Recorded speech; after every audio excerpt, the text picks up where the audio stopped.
ನಾನು ಸಾವಿತ್ರಿ, ಒಂದು ಸಣ್ಣ ಊರಿನಿಂದ ಬಂದವಳು. ನನ್ನ ಗಂಡ ರಾಘವ ಒಬ್ಬ ಯಶಸ್ವಿ ಉದ್ಯಮಿ. ನನ್ನನ್ನು ಬೆಂಗಳೂರಿಗೆ ಕರೆದೊಯ್ದ. ಆ ದೊಡ್ಡ ನಗರದ ಒಂಟಿತನವನ್ನು ನಾನಿನ್ನೂ ಒಗ್ಗಿಕೊಂಡಿರಲಿಲ್ಲ. ರಾಘವನಿಗೆ ತನ್ನ ಕೆಲಸದಲ್ಲಿ ತುಂಬ ಒತ್ತಡವಿತ್ತು. ಆದರೆ ಅವನ ಸಂಗಡಿಗೆ ನನಗೆ ಒಂದು ರೀತಿಯ ಭದ್ರತೆ ಇತ್ತು. ಆದರೆ ಒಂದು ದಿನ ರಾಘವ ಒಬ್ಬ ಯುವತಿಯನ್ನು ಮನೆಗೆ ಕರೆತಂದ. ಇವಳು ಲತಾ, ನನ್ನ ತಂಗಿ ಎಂದ. ಲತಾ ಗರ್ಭಿಣಿಯಾಗಿದ್ಲು. ಆದರೆ ಆಕೆಯ ಕಣ್ಣುಗಳಲ್ಲಿ ಒಂದು ರೀತಿಯ ಭಯವಿತ್ತು. ರಾಘವ ಹೇಳಿದ, ಇವಳು ಮನೆಯಿಂದ ಓಡಿ ಹೋಗಿ ಮದುವೆ ಆಗಿದ್ಲು. ಆದರೆ ಆಕೆಯ ಗಂಡ ಆಕ್ಸಿಡೆಂಟ್ನಲ್ಲಿ ಸತ್ತು ಹೋದ. ಇವಳಿಗೀಗ ಯಾರೂ ಇಲ್ಲ, ಆದ್ದರಿಂದ ನಾನು ಇವಳನ್ನು ಕರೆತಂದೆ.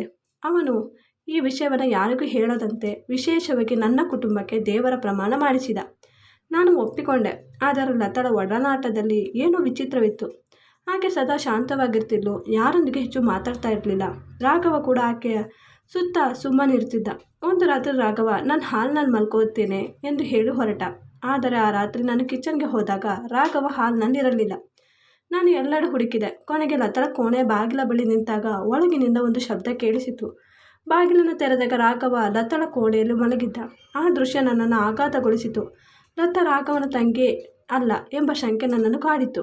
ಆ ರಾತ್ರಿಯಿಂದ ನನ್ನ ಮನಸ್ಸಿನಲ್ಲಿ 1000 ಪ್ರಶ್ನೆಗಳು ತಿರುಗಾಡತೊಡಗಿದವು. ಲತಾ ಯಾರು? ರಾಘವ ಏಕೆ ಈ ಗುಟ್ಟನ್ನು ಇಟ್ಟುಕೊಂಡಿದ್ದಾನೆ? ಈ ರಹಸ್ಯವನ್ನು ಭೇದಿಸಲು ನಾನು ನಿರ್ಧರಿಸಿದೆ. ಲತಾಳ ಕೋಣೆಯಲ್ಲಿ ರಾಘವನನ್ನು ಕಂಡ ಮರುದಿನ ನಾನು ಶಾಂತವಾಗಿರಲು ಪ್ರಯತ್ನಿಸಿದೆ. ಆದರೆ ನನ್ನ ಮನಸ್ಸಿನಲ್ಲಿ ಶಂಕೆಯ ಬೀಜ ಬಿತ್ತಾಕಿತ್ತು. ರಾಘವನ ವರ್ತನೆಯಲ್ಲಿ ಒಂದು ವಿಚಿತ್ರವಾದ ಬದಲಾವಣೆ ಕಾಣುತ್ತಿತ್ತು. ಅವನು ಸದಾ ಒತ್ತಡದಲ್ಲಿರುವಂತೆ ಭಾಸವಾಗುತ್ತಿತ್ತು.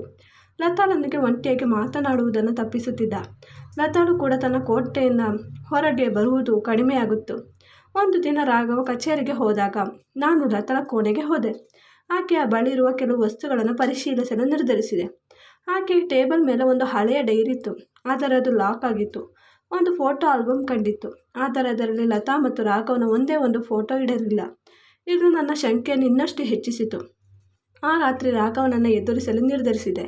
ನೀನು ಲತಾಳ ಕೋಣೆಯಲ್ಲಿ ಏನು ಮಾಡ್ತಾ ಇದ್ದೆ ಎಂದು ಕೇಳಿದಾಗ ಅವನು ತಡಬರಿಸಿದ. ನಾನು ಆಕೆಗೆ ಔಷಧಿ ಕೊಡಲು ಹೋಗಿದ್ದೆ ಎಂದ. ಆದರೆ ಆಕೆಯ ಕೋಣೆಯಲ್ಲಿ ಯಾವುದೇ ಔಷಧದ ಬಾಟಲ್ಗಳಿರಲಿಲ್ಲ. ನಾನು ಒತ್ತಾಯಿಸಿದಾಗ ಅವನು ಕೋಪಗೊಂಡ. ನೀನು ಯಾಕೆ ಇಷ್ಟೊಂದು ಪ್ರಶ್ನೆ ಕೇಳ್ತಾ ಇದೆಯಾ? ಆಕೆ ನನ್ನ ತಂಗಿ ಎಂದು ಗದರಿದ. ಆದರೆ ಅವನ ಕಣ್ಣುಗಳಲ್ಲಿ ಸತ್ಯವನ್ನು ಮರೆಮಾಡುವ ಒಂದು ಭಯ ಕಾಣಿಸಿತು. ಮರುದಿನ ಲತಾಳ ಡೈರಿಯ ಲಾಕ್ ತೆರೆಯಲು ಒಂದು ಸಣ್ಣ ಕೀಲಿಯನ್ನು ಕಂಡೆ. ಆ ಡೈರಿಯಲ್ಲಿ ಲತಾಳ ಗತಕಾಲದ ಕೆಲವು ಗುಟ್ಟುಗಳು ಇರಬಹುದೆಂದು ಭಾವಿಸಿದೆ. ಆದರೆ ಆಕೆಯ ಕೋಣೆಗೆ ಹೋಗುವ ಮೊದಲೇ ರಾಘವ ಮನೆಗೆ ಬಂದ. ಸಾವಿತ್ರಿ, ನಾನು ಒಂದು ವಿಷಯ ಹೇಳಬೇಕು ಎಂದ. ಆದರೆ ಅವನ ಮಾತು ಮುಗಿಯುವ ಮೊದಲೇ ಲತಾಳ ಕೋಣೆಯಿಂದ ಒಂದು ಗಟ್ಟಿಯಾದ ಶಬ್ದ ಕೇಳಿತು. ಲತಾಳ ಕೋಣೆಯಿಂದ ಬಂದ ಶಬ್ದ ನನ್ನನ್ನು ಆಘಾತಗೊಳಿಸಿತು. ರಾಘವನ ಮುಖದಲ್ಲಿ ಒಂದು ಕ್ಷಣದ ಭಯ ಕಾಣಿಸಿತು. ಆದರೆ ಅವನು ತಕ್ಷಣ ತನ್ನನ್ನು ಸಮಯಗೊಳಿಸಿಕೊಂಡ. ನಾನು ನೋಡುತ್ತೇನೆ ಎಂದು ಆತುರದಿಂದ ಕಡೆಗೆ ಹೋದ. ನಾನು ಅವನನ್ನು ಹಿಂಬಾಲಿಸಿದೆ. ಕೋಣೆ ಬಾಗಿಲು ತೆರೆದಾಗ ಲತಾ ಕಿಟಕಿಯ ಬಳಿ ನಿಂತಿದ್ದಳು. ಕೈಯಲ್ಲಿ ಒಡೆದಿನ ಒಂದು ಚೂರು. ನಾನು ತಪ್ಪಾಗಿ ಒಡೆದನ್ನು ಬೀಳಿಸಿಬಿಟ್ಟೆ ಎಂದಳು. ಆದರೆ ಆಕೆಯ ಕಣ್ಣುಗಳಲ್ಲಿ ಒಂದು ವಿಚಿತ್ರವಾದ ಭಾವನೆ ಇತ್ತು. ರಾಘವ ಆಕೆಗೆ ಏನೋ ಗುನುಗಿದ. ಮತ್ತೆ ಆಕೆ ಶಾಂತವಾಗಿ ತಲೆಯಾಡಿಸಿದಳು. ಆ ರಾತ್ರಿ ನಾನು ರಾಘವನನ್ನು ಒತ್ತಾಯಿಸಿದೆ. ನನಗೆ ಸತ್ಯವನ್ನು ಹೇಳು, ಲತಾ ಯಾರು ಎಂದು ಕೇಳಿದೆ. ಅವನು ತನ್ನ ಕೋಪವನ್ನು ನಿಯಂತ್ರಿಸಿಕೊಂಡು, ನಾನು ಈಗಾಗಲೇ ಹೇಳಿದ್ದೇನೆ, ಆಕೆ ನನ್ನ ತಂಗಿ, ಇದನ್ನು ಇಲ್ಲಿ ಮುಗಿಸು ಎಂದ. ಆದರೆ ನನ್ನ ಮನಸ್ಸು ಒಪ್ಪಲಿಲ್ಲ. ಮರುದಿನ ಲತಾಳ ಡೈರಿಯನ್ನು ತೆರೆಯಲು ನಿರ್ಧರಿಸಿದೆ. ರಾಘವ ಕಚೇರಿಗೆ ಹೋದಾಗ ನಾನು ಕೀಲಿಯನ್ನು ತೆಗೆದುಕೊಂಡು ಆಕೆಯ ಕೋಣೆಗೆ ಹೋದೆ. ಡೈರಿಯನ್ನು ತೆರೆದಾಗ ಅದರಲ್ಲಿ ಕೆಲವು ಪತ್ರಗಳು ಕಂಡವು. ಒಂದು ಪತ್ರದಲ್ಲಿ ನಾನು ರಾಘವನಿಗೆ ಎಂದಿಗೂ ಕ್ಷಮಿಸಲಾರೆ, ಅವನು ನನ್ನ ಜೀವನವನ್ನು ನಾಶಪಡಿಸಿದೆ ಎಂದು ಬರೆದಿತ್ತು. ಇದು ನನ್ನನ್ನು ಆಘಾತಗೊಳಿಸಿತು. ಲತಾ ರಾಘವನ ತಂಗಿಯಾಗಿದ್ದರೆ ಈ ರೀತಿಯ ಮಾತುಗಳನ್ನು ಏಕೆ ಬರೆಯುತ್ತಾಳೆ? ಆ ರಾತ್ರಿ ಲತಾಳ ಕೋಣೆಯಿಂದ ಮತ್ತೊಂದು ಶಬ್ದ ಕೇಳಿಸಿತು. ಈ ಬಾರಿ ನಾನು ರಾಘವನಿಗೆ ತಿಳಿಸದೆ ಕೋಣೆಗೆ ಹೋದೆ. ಲತಾ ಕಿಟಕಿಯ ಬಳಿ ಒಬ್ಬಳೇ ಮಾತನಾಡುತ್ತಿದ್ದಳು. ನಾನು ಇನ್ನೂ ಮೌನವಾಗಿರಲಾರೆ ಎಂದು ಆಕೆಯನ್ನು ಎದುರಿಸಲು ಮುಂದಾದಾಗ ರಾಘವ ಓಡನೆ ಕೋಣೆಗೆ ಬಂದ. ಸಾವಿತ್ರಿ, ಇಲ್ಲಿ ಏನು ಮಾಡ್ತಾ ಇದೆಯಾ ಎಂದು ಕೇಳಿದ. ರಾಘವನ ಧ್ವನಿಯಲ್ಲಿ ಒಂದು ಕಠಿಣತೆ ಇತ್ತು. ನಾನು ಲತಾಳನ್ನು ಚೆಕ್ ಮಾಡಲು ಬಂದೆ ಎಂದು ಸುಳ್ಳು ಹೇಳಿದೆ. ಲತಾ ಶಾಂತವಾಗಿ ನಿಂತಿದ್ದಳು. ಆದರೆ ಆಕೆಯ ಕೈಯಲ್ಲಿ ಇದ್ದ ಒಡೆದಿನ ಚೂರು ಇನ್ನೂ ಕಾಣಿಸುತ್ತಿತ್ತು. ರಾಘವ ಆಕೆಯ ಕೈಯಿಂದ ಒಡೆದನ್ನು ತೆಗೆದುಕೊಂಡು, ಇದು ನನ್ನ ತಾಯಿಯ ಒಡೆದು, ಆಕೆಗೆ ತುಂಬ ಪ್ರೀತಿಯಾದದ್ದು ಎಂದ. ಆದರೆ ಆ ಒಡೆದಿನ ಮೇಲೆ ಒಂದು ವಿಚಿತ್ರವಾದ ಚಿಹ್ನೆ ಇತ್ತು, ಯಾವುದೋ ಗುರುತಿನಂತೆ. ನಾನು ಆ ಚಿಹ್ನೆಯನ್ನು ಎಲ್ಲೋ ಕಂಡಂತೆ ಭಾಸವಾಯಿತು. ಆ ರಾತ್ರಿ ನಾನು ರಾಘವನ ಫೋನ್ನಲ್ಲಿ ಆ ಚಿಹ್ನೆಯ ಬಗ್ಗೆ ಹುಡುಕಿದೆ. ಒಂದು ಹಳೆಯ ಫೋಟೋದಲ್ಲಿ ರಾಘವನ ಕಾಲೇಜಿನ ಗೆಳತಿಯ ಕೈಯಲ್ಲಿ ಇದೇ ಒಡೆದು ಕಾಣಿಸಿತು. ಆ ಗೆಳತಿಯ ಹೆಸರು ಲತಾಳೆ ಎಂದು ಆಗಿತ್ತು. ಇದು ಕೇವಲ ಕಕತಾಳಿಯೇ? ರಾಘವನ ತಂಗಿಯ ಕಥೆಯೇ ಸುಳ್ಳು ಎಂಬ ಶಂಕೆ ಇನ್ನಷ್ಟು ಬಲವಾಯಿತು. ಮರುದಿನ ಲತಾಳ ಡೈರಿಯಲ್ಲಿ ಇನ್ನಷ್ಟು ಓದಲು ನಿರ್ಧರಿಸಿದೆ. ಒಂದು ಪುಟದಲ್ಲಿ ರಾಘವನಿಗೆ ನನ್ನ ಗಂಡನ ಸಾವಿನ ಬಗ್ಗೆ ಎಲ್ಲವೂ ಗೊತ್ತು, ಆದರೆ ಅವನು ಎಂದಿಗೂ ಸತ್ಯವನ್ನು ಹೇಳುವುದಿಲ್ಲ ಎಂದು ಬರೆದಿತ್ತು. ಇದು ನನ್ನನ್ನು ತೀವ್ರವಾಗಿ ಕಾಡಿತು. ಲತಾಳ ಗಂಡನ ಸಾವಿನಲ್ಲಿ ರಾಘವನ ಪಾತ್ರವಿತ್ತೆ. ಆ ದಿನ ಸಂಜೆ ಲತಾಳನ್ನು ಒಂಟಿಯಾಗಿ ಭೇಟಿಯಾದೆ. ನೀನು ರಾಘವನ ತಂಗಿಯಲ್ಲ ಸರಿಯೇ ಎಂದು ಕೇಳಿದೆ. ಆಕೆ ಒಂದು ಕ್ಷಣ ತಡವರಿಸಿದಳು, ಆದರೆ ತಕ್ಷಣ ತನ್ನ ಕಣ್ಣುಗಳನ್ನು ತಿರುಗಿಸಿಕೊಂಡು ನಾನು ಆಕೆ ಎಂದಳು. ಆದರೆ ಆಕೆಯ ಧ್ವನಿಯಲ್ಲಿ ಸತ್ಯವಿಲ್ಲಿರುವುದಿಲ್ಲ ಸ್ಪಷ್ಟವಾಗಿತ್ತು. ಆ ರಾತ್ರಿ ಮತ್ತೊಂದು ಶಬ್ದ ಕೇಳಿತು. ಈ ಬಾರಿ ಲತಾಳ ಕೋಣೆಯಿಂದಲ್ಲ, ಬದಲಿಗೆ ರಾಘವನ ಕಚೇರಿಯಿಂದ ಬಂದ ಶಬ್ದ ನನ್ನನ್ನು ಎಚ್ಚರಗೊಳಿಸಿತು. ರಾತ್ರಿಯ ತಿಳಿಗಾಲದಲ್ಲಿ ನಾನು ರಾಘವನ ಕಚೇರಿಯ ಕಡೆಗೆ ಹೋದೆ. ಬಾಗಿಲು ಸ್ವಲ್ಪ ತೆರೆದಿತ್ತು. ಒಳಗೆ ರಾಘವ ಒಂದು ಫೈಲ್ನನ್ನು ಏನೋ ಬರೆದಿತ್ತು. ಆ ಫೈಲ್ನ ಮೇಲೆ ಲತಾಳ ಒಪ್ಪಂದ ಎಂದು ಬರೆದಿತ್ತು. ನಾನು ಒಳಗೆ ಹೋಗದೆ ಶಾಂತವಾಗಿ ವಾಪಸ್ ಬಂದೆ. ಆ ಫೈಲ್ನಲ್ಲಿ ಏನಿತ್ತು? ಲತಾಳ ಜೊತೆ ರಾಘವನಿಗೆ ಯಾವ ಒಪ್ಪಂದವಿತ್ತು? ಮರುದಿನ ರಾಘವ ಕಚೇರಿಗೆ ಹೋದಾಗ ನಾನು ಆ ಫೈಲನ್ನು ಹುಡುಕಿದ, ಆದರೆ ಆ ಫೈಲ್ ಕಾಣೆಯಾಗಿತ್ತು. ರಾಘವ ಎಲ್ಲ ಗುಟ್ಟಾಗಿ ಇಟ್ಟಿರಬಹುದು, ಆದರೆ ಒಂದು ಹಳೆಯ ಲೆಟರ್ ಹೆಡ್ ಕಂಡಿತು.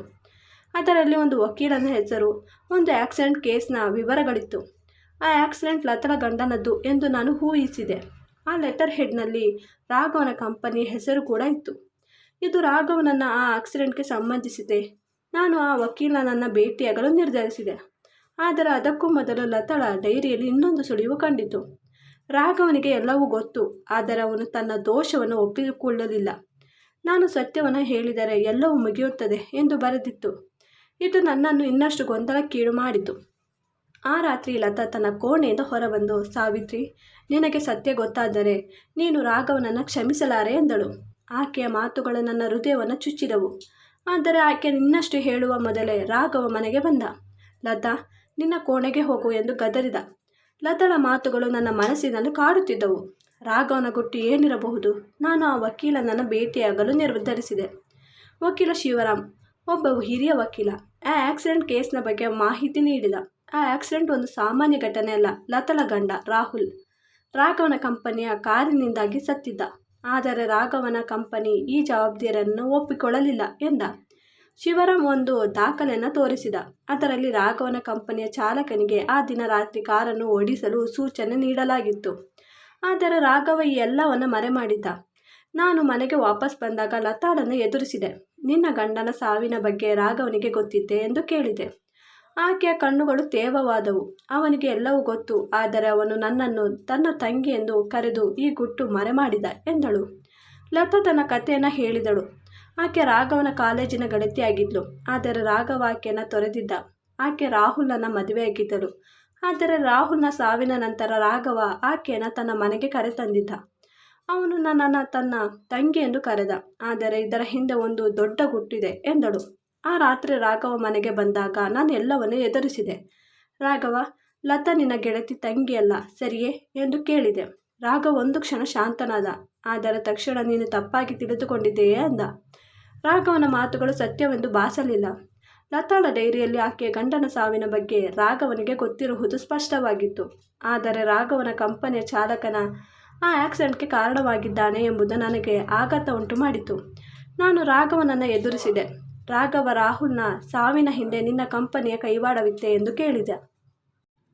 ರಾಘವ ಒಂದು ಕ್ಷಣ ತಡವರಿಸಿದ, ಆದರೆ ತಕ್ಷಣ ತನ್ನ ಧ್ವನಿಯನ್ನು ಎತ್ತರಿಸಿ, ನೀನು ಯಾಕೆ ಇಂತಹ ಆರೋಪಗಳನ್ನು ಮಾಡುತ್ತಿದ್ದೀಯಾ? ಲತಾ ನಿನಗೆ ಸುಳ್ಳು ಹೇಳಿದ್ದಾಳೆ ಎಂದ. ಆದರೆ ಲತಾ ತನ್ನ ಕೋಣೆಯಿಂದ ಹೊರಬಂದು, ಇನ್ನು ಸಾಕು ರಾಘವ, ಸತ್ಯವನ್ನು ಹೇಳು ಎಂದಳು. ಲತಾ ಎಲ್ಲವನ್ನ ಬಹಿರಂಗಪಡಿಸಿದಳು.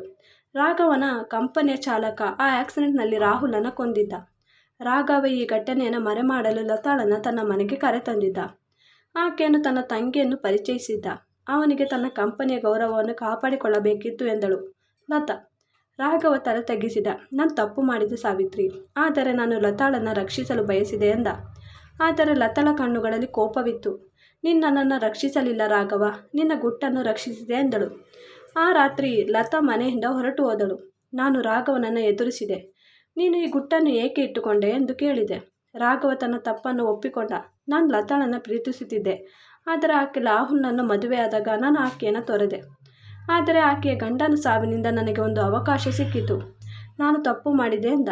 ನಾನು ಆ ರಾತ್ರಿ ಒಂದು ನಿರ್ಧಾರಕ್ಕೆ ಬಂದೆ. ರಾಘವನೊಂದಿಗೆ ಈ ಸಂಬಂಧವನ್ನು ಮುಂದುವರಿಸಲು ಸಾಧ್ಯವಿಲ್ಲ. ನಾನು ಲತಾಳನ್ನು ಹುಡುಕಲು ತೀರ್ಮಾನಿಸಿದೆ. ಆಕೆ ತನ್ನ ಬೆಂಬಲವನ್ನು ನೀಡಲು ಬಯಸಿದೆ. ಈ ವಿಡಿಯೋ ಇಷ್ಟ ಆದರೆ ಪ್ಲೀಸ್ ಲೈಕ್ ಆ್ಯಂಡ್ ಸಬ್ಸ್ಕ್ರೈಬ್ ಮಾಡಿ. Thanks for watching.